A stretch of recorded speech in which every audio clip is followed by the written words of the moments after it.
All right, so we've been working on splitting wood for a couple weeks here and there.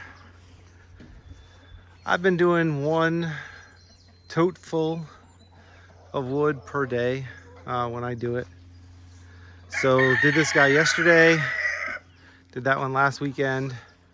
As I mentioned in previous videos, me and my dad did that one last fall. I did that one a different day last fall. So we've got about, I don't know, a cord and a quarter to a cord and a half sitting out here right now, ready to go. This is all ready to be stacked up and put into one of those sheds. We have a little bit more to do here that I still have to split, and then we're out of wood. So it's time to start looking at how do we get more wood. And one thing that we can do is we can start harvesting from the forest, right? We have lots of forest, 78 acres of it.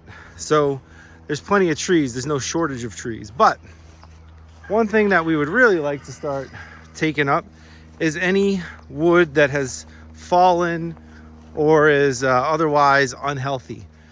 There's a trail that goes into the woods here. We had a pine tree, I don't know if you can still make it out, that had fallen down. The top of it's here. I had used the tractor to break it off, pull it out of the way. But so it's pine, so we wouldn't burn that, right? That's not for inside the house burning. We would use it for firewood or maybe to boil sap, but it's just not really great for us to use in the house. It's very sappy, leaves a lot of soot and creosote in the chimney. But what we do have back here, we walk through here and you can see I have been down here with the tractor once, making sure that the path was open. But notice there's a lot of hardwoods back here. I think that's a small one would probably leave, but there's some older maples, like maybe that maple right there. It's looking pretty unhealthy. At some point we'll probably take that guy down. Whereas a maple like this, nice full canopy, probably wouldn't mess with that guy. Looking pretty healthy. Probably tap that guy for sap in the spring. But one thing that we do have here is during a storm this winter, a big old birch fell down. So this birch tree was over here on the edge of this stream and fell. It goes way back there. So while I don't believe that we would be able to utilize this entire birch, what I'd like to do, slice it up here and here maybe, pull that out, see if I can't get maybe one more slice out of it and pull that out. Now, white birch is definitely not the best type of wood to burn. It burns fast. You don't get a ton of BTU from it, and it does have some pine-like qualities in the fact that it puts a lot of creosote out. But it's still much better than pine. And just, this is such a big log that I really hate to waste it. So I think we're going to use this. I'll just mix the birch in sparingly with the maple and oak and other trees that we have. The dog, of course, loves hanging out back here, playing in the water. This little stream runs to a year-long, this one actually does run pretty much year-round, but there's a year-round, real big stream back there that, is in the woods. You might be able to hear it. Maybe not, I don't know. But so this is the goal, is today we're gonna get back here. We're gonna try and slice this guy up into 8 or 10 foot pieces, maybe get 2 or 3 pieces out of it. And then somehow get the tractor back here. I know this looks a little flat on video, but it's really steep right here going down to the river or to the stream. And I really don't want to get stuck. I do have the Jeep, so of course I could get in here with the Jeep, pull the tractor out should I need to. But, why do something if you don't have to do it? So, yeah, it's going to be the goal today. I'll check in once or twice as I'm doing this, show you the progress. I'm going to go grab the chainsaw. Got my chaps on, so if I slip with the chainsaw, hopefully I don't cut myself. Also have my composite toed boots on, protect my feet in case for some reason, once again, the chainsaw kicks back. And even though I won't be felling any trees today, I'll still be wearing this, mostly just because of the ear protection and this face guide. The face visor thing is very, very helpful. All right, I'm gonna get started. Check back in a little bit. All right, so got the dog down here taking a drink, but got this guy split into 2 pieces. So got one there, and then this long one here. I also put a tow rope around it just in case I need to pull it forward before I can grab it. I can do that with the grapple pretty easily. Just wrap that or hook that on the grapple, one of the teeth, and then pull out.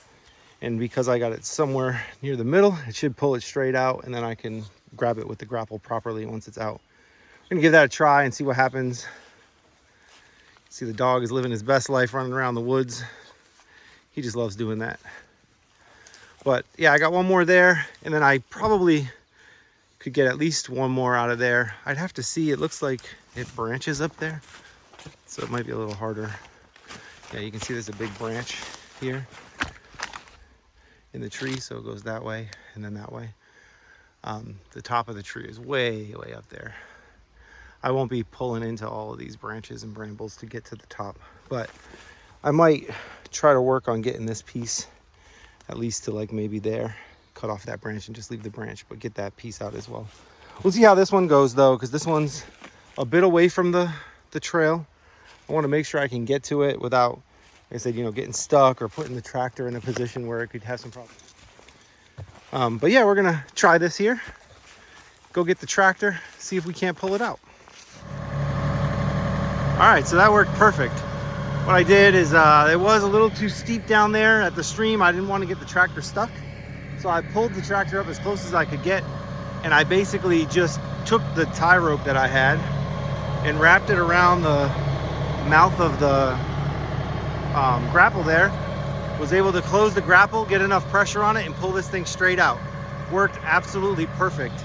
Was able to just skid it right straight out through the trail there. Now I can just pick this up and bring it over to the processing area. All right, so sitting in here, having a little bit of coffee. Got the log all brought up. It's mounted up there on front of the grapple. Got the chainsaw and my helmet out there.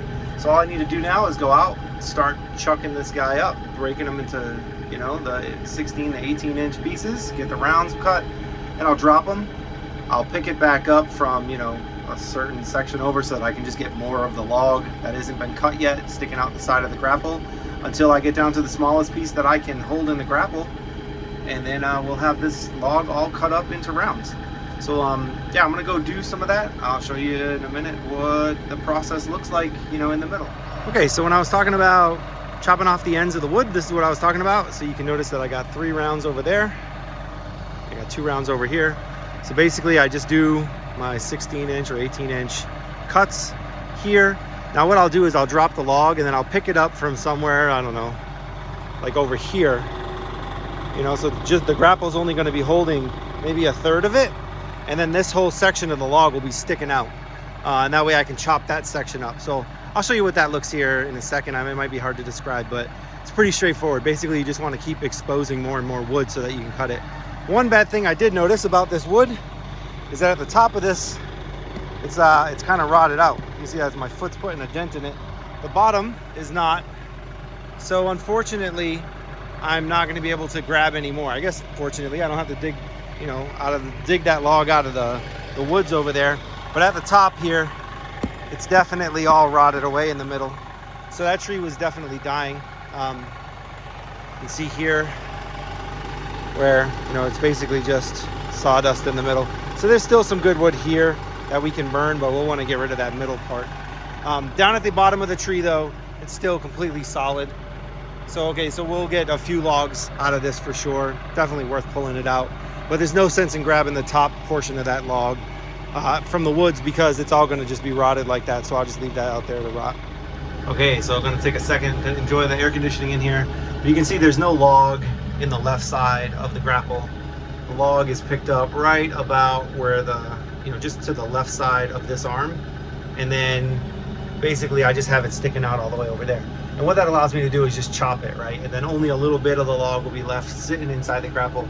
Now you can only do this, of course, if the log isn't heavy enough to make the tractor have too much tippage, and if the log is big enough that you can grab it really tight with the grapple. Some of the logs, when they're small, because the grapple is somewhat larger, if it's a skinny log, you can't get a good grip on it.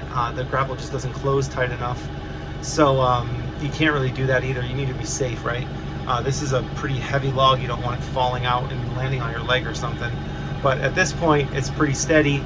It's not going anywhere. I can bring the log up and down. You can see it's not moving anywhere. It's nice and steady. You can also tip it if I needed to. I'll probably just keep it just like that. Bring it up just a little bit so it's at good height so I don't have to bend. And then I'll just start chopping that. And then once we're done, we'll be done with this chopping. And then what I can do is I'm gonna go we have one more cage. I'll grab that cage, I'll bring it over, and I'll set it up next to the wood splitter here. And then I'll just start running these logs through the wood splitter. And hopefully these last couple of logs, including those big ones on the ground back there, will get me to the point where I have 3 cages full. And these hold a little over a third of a cord per cage. So when they're stacked really high like that, it's probably closer almost to a half a cord. But the goal is for us to get 3 of those totally full right now. And then at some point later in the year, buy a few more of those cages and fill up 2 or 3 more. But for right now, with the piles that we have over here, plus these cages, once we're done, we should have about 2 cords of wood, and 2 cords of wood should be very close to heating us for an entire year. And our goal right now is to get a full year ahead. So we had 2 cords of wood delivered a few days ago. We're gonna use that for this winter because it's totally dry, whereas this is still, wet wood. We're gonna let this dry over winter, and then all next summer, all this summer over winter, and then all next summer, and then burn it the following winter. And our goal is to just keep at least 1 winter ahead so that we don't have to buy wood. But should something happen, we have a year to go ahead and buy wood or do whatever we need to do to be prepared for that winter. All right, all done. We got the logs all chopped up, got the wood stacked in the IBC tote cages. As you can see, we got this really full, and then even put some more on the second one. Took my sweater off because it started getting pretty hot. Here's some of that inside of that wood where it was rotted. You can see it definitely was really rotted away. See the big holes where the ants came through. So we have carpenter ants up here, and they make a mess of the trees. But overall, it was good. We were able to process all those logs, get them all in here one morning. Really good work. I'm happy with that. This, with the 3 of these, is a little over a cord of wood. And then, like I mentioned earlier, we have these 2 piles here. So total, we have probably enough wood for an entire winter now. And it's June, so I'm gonna get all this put away. So like I said earlier, the goal is to get those stacked up in there. And then once they're all put away, we'll start looking for trees to take down so that we can start prepping for the following year's wood, so 2 years from now. Once again, got all this done. It's really efficient and easy when you have a lot of machinery. Picking up the logs to hold them while you buck them up using the tractor with the grapple, and then running the logs through, or the rounds through this log splitter. The log splitter is just terrific. We've had it for a year almost, and I still love it. Very happy with it. If you want, I can put a link in one of the corners here to the review of this when we originally got it. Everything that I've said during that first review still stands, and even more. Just this thing has been terrific. It has yet to have a log that I've thrown at it that it can't split. Putting the little shelf there on, I think we have a video of that as well. I'll put a link in one of these corners. Putting that shelf on, also a game changer. When you're lifting logs, it's real nice to be able to just drop them here and then roll them on. You don't have to mess around. And then when the log splits, you can put 1/2 over there and work on the one that you're working on, and then pull the one that split across into it. This is a log that was a little long. This is longer for sure than the 16 to 18 inches. I think it's closer to 24. I had, for some reason, one round that was that long. So I'm gonna bring that in the house and make sure it fits in the stove.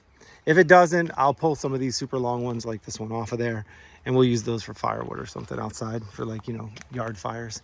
But yeah, I just wanted to kind of give an update here, finish up this video. Today's Father's Day, so if you're a dad, happy Father's Day.